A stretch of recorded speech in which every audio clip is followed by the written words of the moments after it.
Glenn Rawson. It is Sunday night, October 31st, and I'm just happy to be here. It seems like it's been forever since we've actually been able to sit down in the old familiar office and just do a fireside. So I hope you're here. I hope all is well with you tonight. I hope you're doing all right. And I would invite you to have a prayer in your heart tonight for what we're going to talk about. I'm venturing off kind of into new territory here, something we haven't talked about a great deal, but I'll get to that in just a moment. Now, this morning on KSL, as I had mentioned on the History of the Saints Facebook page, the History of the Saints episode aired this morning, KSL at 10 o'clock, and it was on Joseph Smith and the origins of the temple endowment in Nauvoo. And there was a segment in there particularly all about that question that seems to rage these days of whether or not Joseph Smith, quote, stole the endowment from the Masons. Well, there's a whole section in there treating that and treating it very well with some of the leading scholars. So we've had enough interest in it that I posted the link where you can purchase just that episode of the show. I posted that on History of the Saints Facebook this morning so that if you wanted to get a copy of that, you can. It's available there. Also, just below that is the link for the General Conference special that we produced for History of the Saints that aired on the Saturday morning of General Conference. That is also posted there on the Facebook page. That link is free. We're just going to let you have that one. The other episode, we can't, but it's $2.99 for that episode. But the General Conference special, it's there. The link is there and you can have it. Now, also, you'll notice that I have posted on the History of the Saints page the upcoming episodes of History of the Saints, when we're on and when those are available. Well, there's been a considerable interest in that, so I decided I would just put it up there and let you know if you're ever wondering if History of the Saints is going to be on Sunday morning at 10 or if it's preempted by sports. Just go to Facebook and it'll tell you right there. Okay, enough of that. My friends, welcome. I hope that the Spirit of the Lord is with us tonight. I hope that something that I say or that something that comes out in the comments tonight will be edifying and uplifting to you. Tonight, I want to talk, at least in part, about the Mormon Battalion. And I want to begin with what's going to seem like a very off-the-wall story. Earlier this week, I went out on the California Trail of the Mormon Battalion. We went out on the Imperial Desert and came across the Mormon Battalion's trail all the way into Mission San Luis Rey. Now, it took us an entire day to cover that part of the trail, and with the help and teaching of Greg Christopherson and others, we had a wonderful experience. It was a powerful day, as I saw where the battalion marched in 1846 and 47. And I learned a little of what they endured on that very powerful march. There were places where I could almost see them plodding across that barren desert landscape in exhaustion, dehydration, struggling to put one foot in front of the other. They had no idea at the time what was waiting for them in California. But obedient to the counsel of prophets of God, they had volunteered and joined the United States Army. They left their families behind at the prophet's call and began one of the longest infantry marches in U.S. military history. Those men and women made history that today has largely been forgotten or ignored by many of us unless you're a descendant of a battalion soldier. Well, that's what I learned. That's what was renewed for me. Now, the following morning, I went out for a run along the beach about sunrise, not too far to the south where the battalion marched on to San Diego. As I ran along the beach, I reflected on the battalion's incredible sacrifice and contribution.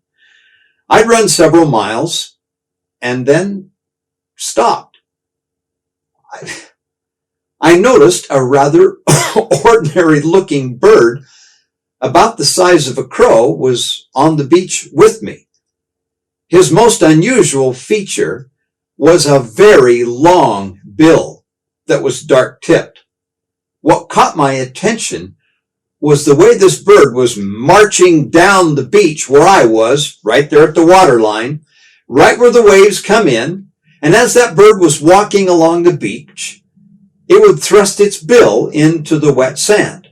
Most of the time, not very deep. But then suddenly, it would stop and thrust the entire bill down into the sand, sometimes all the way up to its eyes. It would probe and poke and then come up and swallow. The bird was feeding. Well, there was some kind of groceries buried in that sand, even though I didn't know what it was. Well, I was so fascinated by this bird and its mannerisms that I stopped running and walked along the beach in tandem with the bird, watching its feeding behavior. Now, as near as I could tell, he had no idea where food was buried in the featureless sand, but he never stopped walking and never stopped probing. I kept watching and learning until somebody's dog came running down the beach and ended my fun. Well, I ran on home, still thinking about the battalion, but this odd bird kept intruding into my thoughts. Finally, I stopped my research and I looked him up. What I learned about that bird surprised me. The bird is about the size of a crow, and it's called a bar-tailed godwit. It has been called the jet fighter of birds. Whoa, that got my attention. This very ordinary looking bird on the beach at San Diego, California, holds the world record for the longest and fastest nonstop bird flight. On September 16th, 2020, a tagged male godwit left Southwest Alaska and flew nonstop to Auckland, New Zealand, arriving 11 days later, a distance of 7,500 miles. I continued looking. Dr. Jesse Conklin, a scientist studying the birds, said, quote, "They seem to have some capability of knowing where they are on the globe. We can't really explain it, but they seem to have an onboard map. They're flying out over open ocean for days and days in the mid-Pacific. There's no land at all. Then they get to New Caledonia and Papua New Guinea, where there are quite a few islands, and we might be," he said, "anthropomorphizing it, but it really looks like they start spotting land and sort of think, oh, I need to start veering or I'll miss New Zealand. It's not certain," he said, "but it is believed the birds do not sleep on the journey, during which they flap their wings most of the time. They have an incredibly efficient fuel to energy rate. They have a lot of things going for them. They are designed," he said, "like a jet fighter, long pointed wings and a really sleek design, which gives them a lot of aerodynamic potential." End of quote. 7,500 miles nonstop in 11 days. I'd say that's pretty efficient. Well, I could not help seeing the similarities between the Mormon Battalion and the bird. Both made an incredible journey of endurance and faith. Both made history. And both appeared so ordinary that no one noticed the great thing that they had done and the power behind them. The power behind them, both of them, the bird and the battalion, was that of Almighty God, whose mysterious purposes are fulfilled in all his creations, and we mere mortals so little understand how. My point? If you've never studied the story of the Mormon Battalion, do it now, especially if you live in the American West, because they changed the shape of the American West. In 1838, Drusilla Hendricks and her family were living in happy times among the saints in Missouri. They had their own land, home, and farm. Then trouble began. At the Battle of Crooked River, Drusilla's husband, James Hendricks, was shot and paralyzed from the neck down. Shortly after, the mob returned to kill him, but Drusilla refused to leave his bedside. They ordered her away, and she said they would have to kill her first. They left. When the saints were driven out of Missouri, Drusilla sold the family land for enough money to buy oxen to pull a small wagon, and she then set out for Illinois, Nauvoo, in the cold of early March. When she finally did settle in Nauvoo, friends built a log cabin for her, which she then chinked and plastered herself. To make ends meet, Drusilla, with a family of 7 to care for, began raising a large garden, taking in boarders, and selling homemade gingerbread and mittens.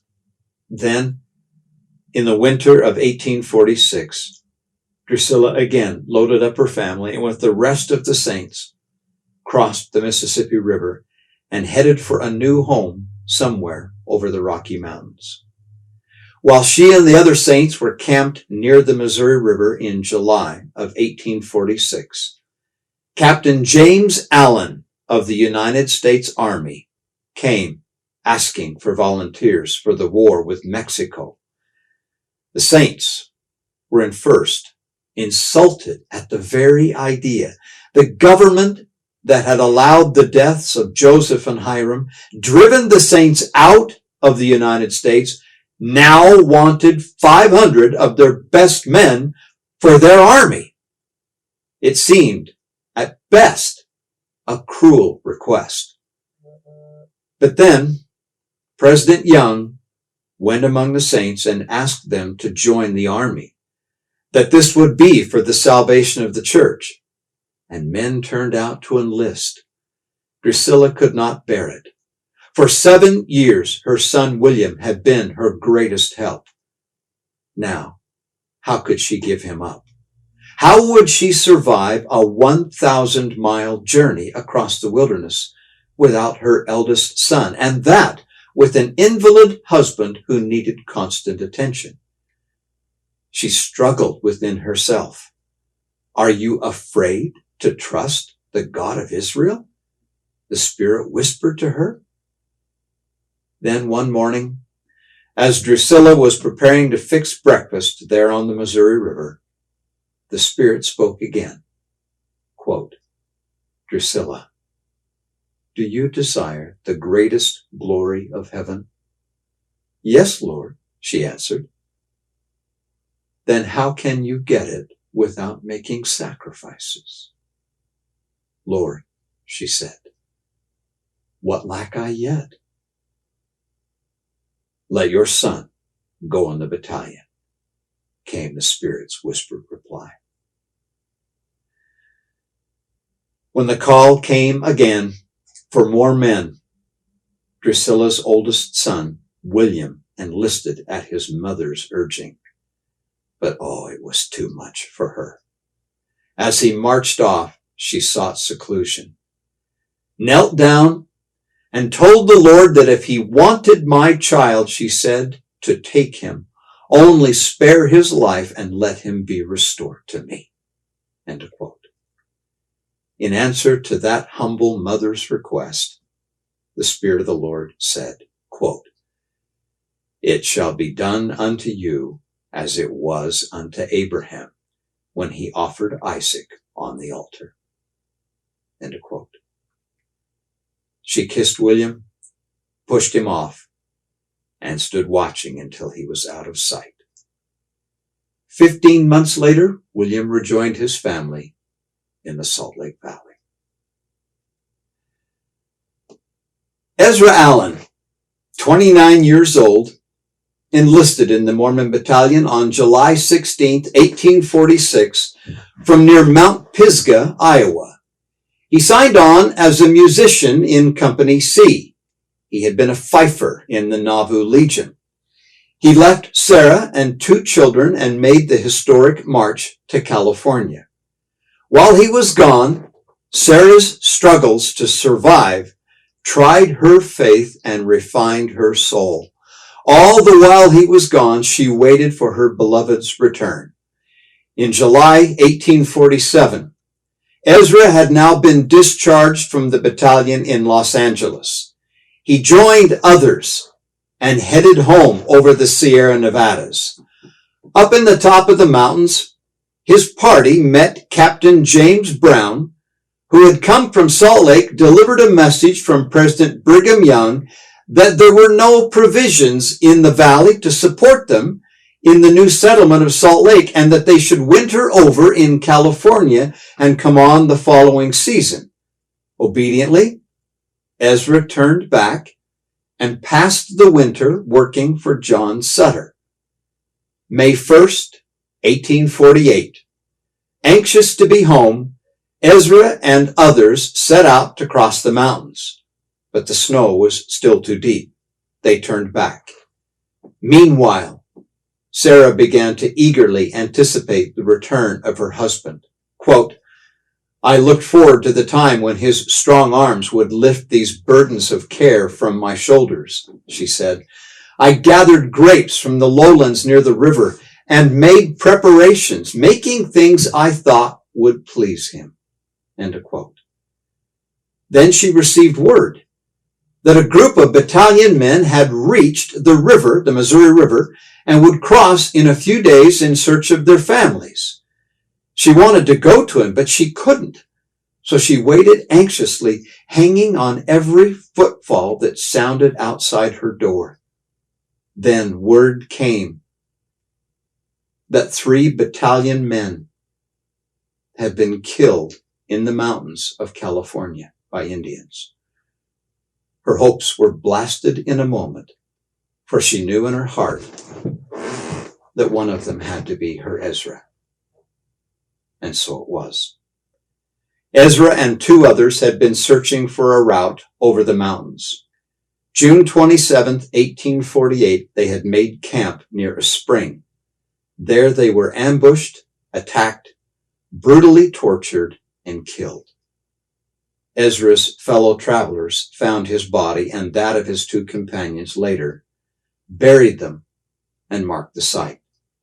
They aptly named the place the name that stands to this day, Tragedy Springs. When the word was confirmed that Ezra would not return, Sarah felt that she would sink under the burden of grief and anguish. What could I do now but trust in God, she wrote. I had no relative in the church, 2 small children, and the journey of 1,000 miles before me. Then came a remarkable and unexpected blessing. Ezra's battalion companions had discovered a gold pouch, a leather pouch full of gold, lying near his body in the mountains of California. Knowing it was his, they picked it up and carried it 1,700 miles to his widow on the Missouri.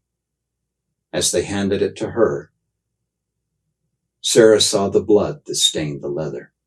Quote, it seemed to me, she said, the price of his life. End quote. With those means, Sarah outfitted herself to make the journey west, arriving in the Salt Lake Valley, September 14th, 1852.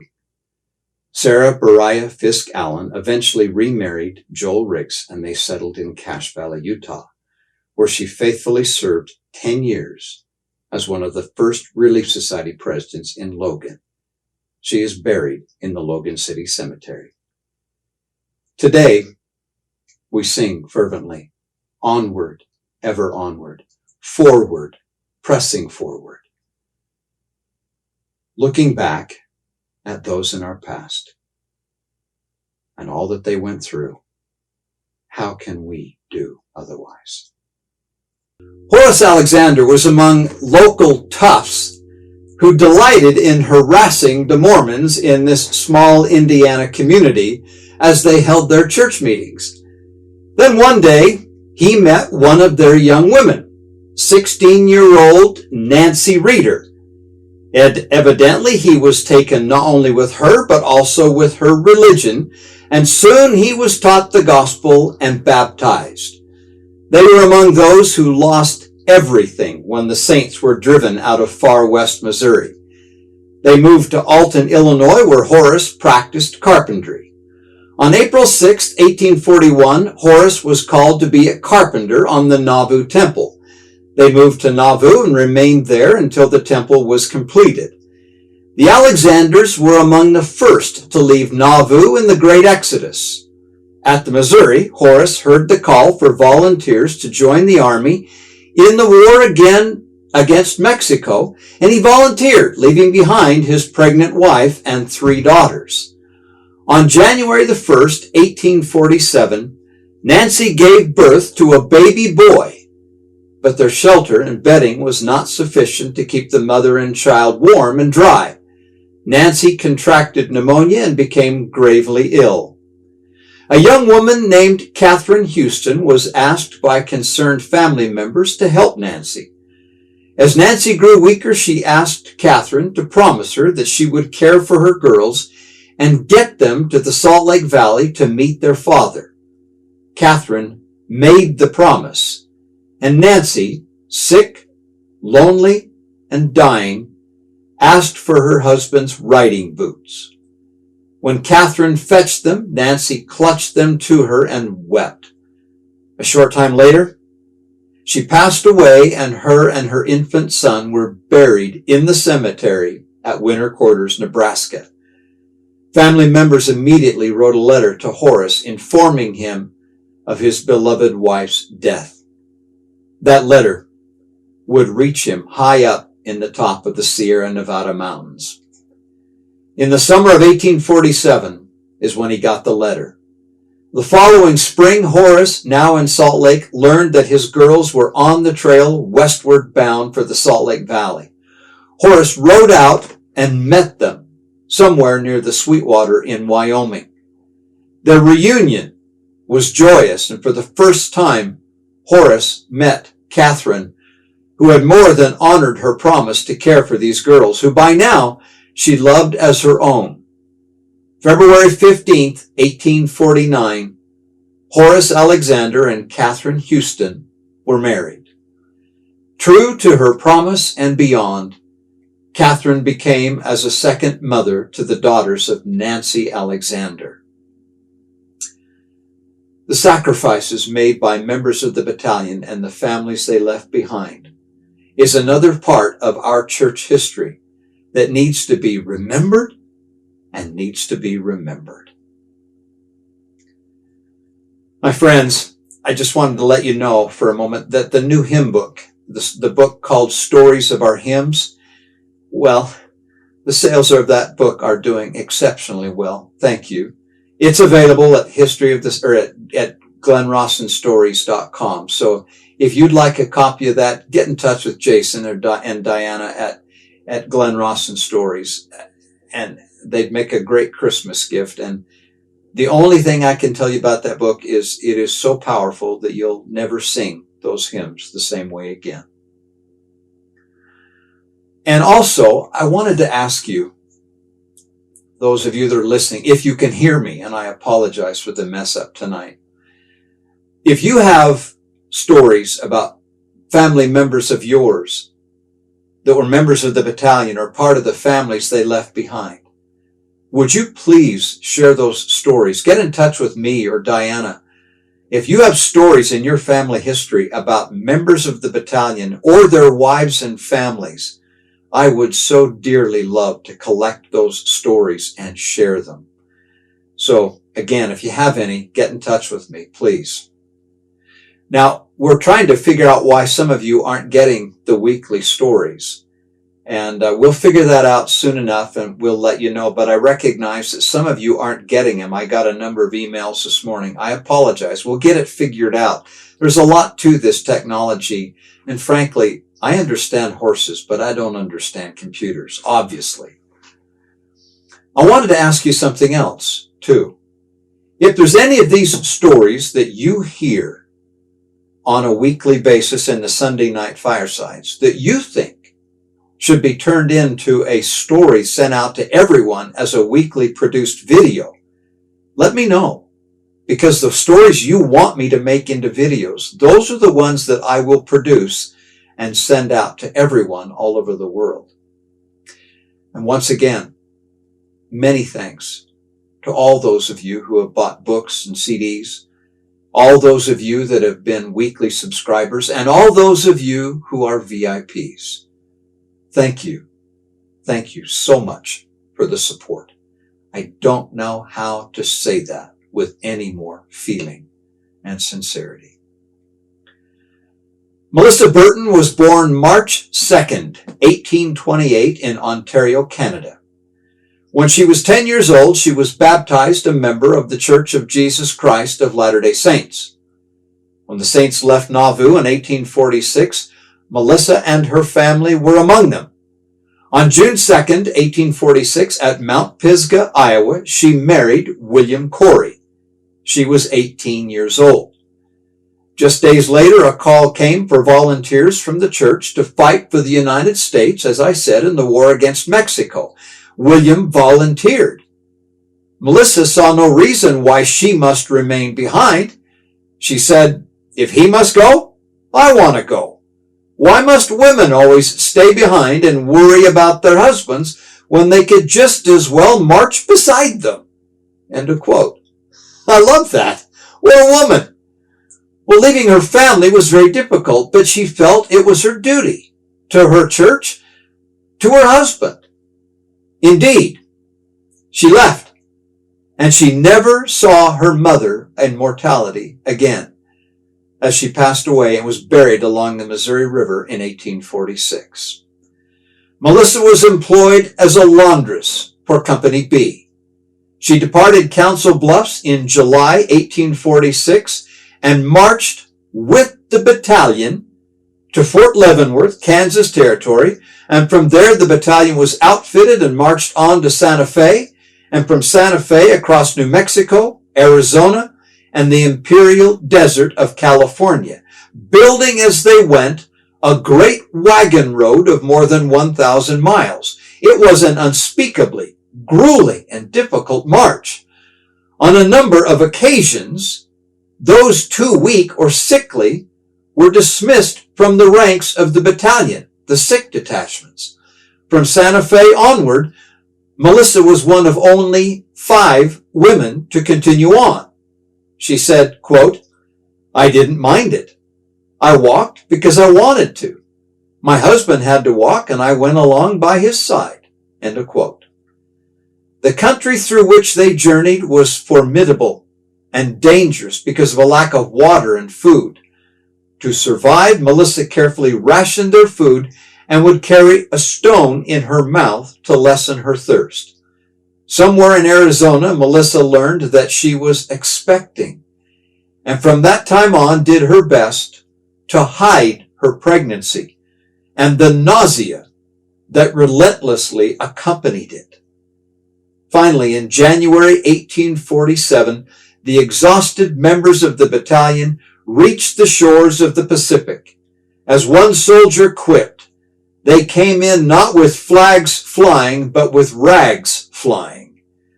Their commanding officer, a tough, hardened military veteran named Colonel Philip St. George Cook, praised the men and women, saying, quote, history may be searched in vain for an equal march of infantry, end of quote. And indeed it was. Once in California, Melissa and William served with Company B in San Diego. After their discharge in July 47, Melissa and her husband headed north with a new wagon and a team of horses. It was in Monterey on October 2nd, 1847, that Melissa gave birth to her firstborn, William Coray Jr. He died just a few days after his birth. Continuing on to the north, Melissa and William fell in with the Browett Holmes Company.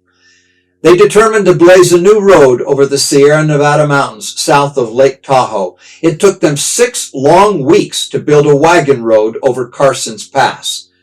That road would become the principal route of the 49ers coming into the California goldfields. More than 200,000 would come after them over that road. Of her arrival into the Salt Lake Valley in December 1848, 2.5 years after leaving Council Bluffs, Iowa, Melissa said, quote, "We were glad to get here, I can tell you."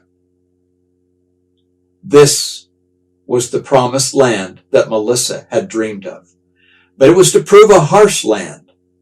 The winter of 1848 and 49 in Salt Lake was very cold. On the morning of February 6, 1849, with minus 30-degree temperatures, Melissa gave birth to her second child, a little girl they named Melissa. Their joy was short-lived, however, as Captain William Coray died shortly after from consumption, starvation, and exposure. In time, Melissa would remarry William H. Kimball and bear 7 more children. This woman, tough of faith and tender of heart, followed her husband and the prophets more than 3,000 miles to the Salt Lake Valley. In praise and honor, her family declared her to be, quote, "true as steel to her convictions," end of quote. In 1994, the state of California memorialized Melissa's courage and sacrifice by naming a mountain after her near the Carson Pass Road that she helped make, Melissa Coray Peak. Now, you and I, we probably will not get a mountain named after us, but if we are true as steel to our convictions, heaven will remember us, and we will be lifted up to stand with him in that great day of his coming. Theirs was a remarkable love story. Anne Ratcliffe was born at Little Crosby, Lancashire, England. Her father, John, owned and operated a successful bakery. In time, Anne came to work in the bakery with him. Then suddenly her father died of typhoid fever. Anne ran an ad for someone to help her in the bakery. It just so happens that Thomas Karren answered that ad. He was a skilled baker and came highly recommended, so she hired him. Over the next 2 years, as they worked together, they fell in love and wanted to get married. But Anne's mother opposed the marriage. Anne was an English Catholic, and Thomas was of the Church of England. Finally, Anne's grandmother gave consent for the marriage, and they were married May 11th, 1833. Thomas was a seeker, always searching for the true church. When the elders brought him the Book of Mormon, he studied it diligently and knew that he had found the true church. He was baptized May 11th, 1842. But Anne wasn't ready and refused at that time to be baptized. But in time, because she trusted Thomas, she too was baptized. Once again, Thomas was eager for the next step. He wanted to immigrate to America and join the saints in the Rocky Mountains and meet the prophet Joseph Smith. Again, Anne was reluctant, but finally she agreed. On the day of their departure, their youngest son, Joseph, died. The grief of that loss and the sickness that bore her down at sea brought Anne to the point where she wanted to die herself. But with the help and encouragement of Thomas, her family, and her friends, she rallied and regained her health. When President Brigham Young called for volunteers in 1846 to join the war with Mexico, Thomas was among those who stepped forward and was assigned to Company E. Quote, "Only the strongest sense of duty and devotion to my religion," said Thomas, "could induce me to leave my wife in her delicate condition and our children under such distressing conditions." End of quote. Can you imagine?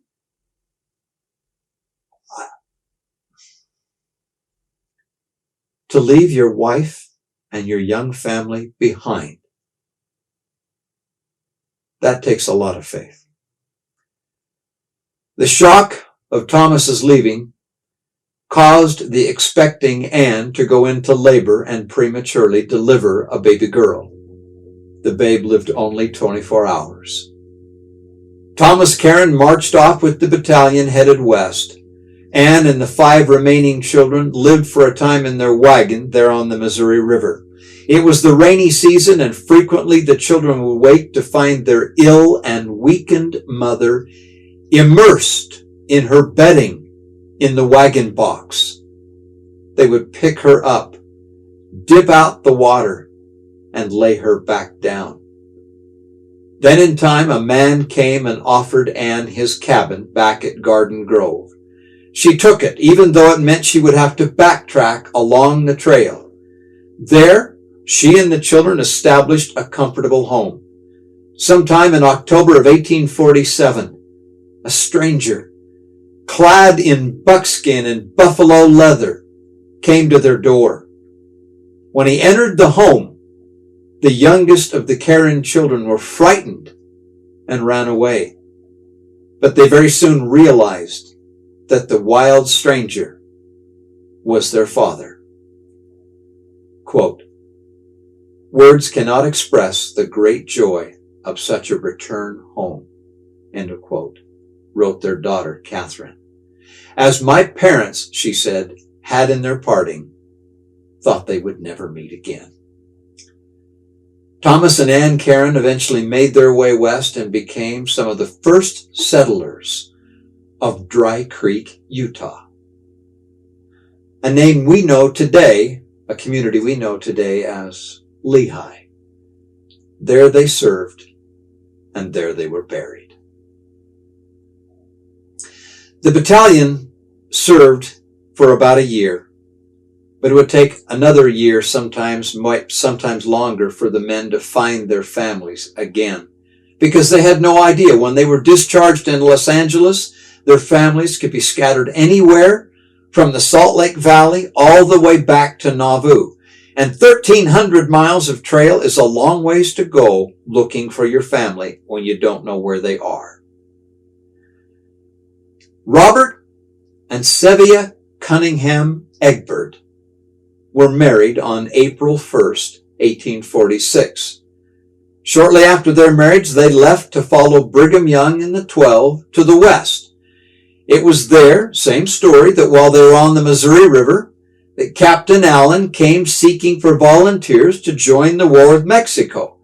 At President Young's urging, Robert volunteered and was assigned to Company A. He was among some of the first.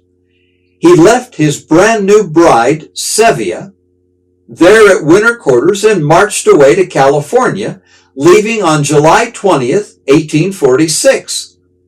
Seviah was there in that terrible winter of 1846 and 47 at winter quarters when so many of the saints suffered and so many died. During the time, she heard nothing from Robert, all the while he was gone. Well, later on, the battalion was discharged in July of 1847. But when Robert did not return by the spring of 1848, Seviah decided to go west without him. With help from Robert's brothers, she got outfitted, and the plucky woman started across the plains. As she journeyed, though, Seviah became very worried about Robert. Other battalion men had returned. Where was he? Was he alive or dead? The following account I'm going to share comes from the family records. Quote, "Traveling along the dusty road, She was so lonely and wished so much to know where her husband was and if she would ever see him again. She became so wrought up over his absence that she cried as she drove along the trail. All at once, she looked up and saw a man coming from the opposite direction. Very strange, she thought, as there were no humans except Indians for hundreds of miles, at least going in that direction. She tried, as he drew near, to hide her face in her bonnet. The road was narrow. He could hardly turn out past the wagon for the high brush on both sides of the road. When he turned out enough to get out of the way of the horses, he stopped by her wagon and asked her if she was Robert's wife. She said, yes.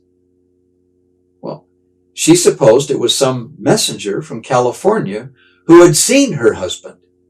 He said, quote, "Here is a letter from your husband to you," end of quote.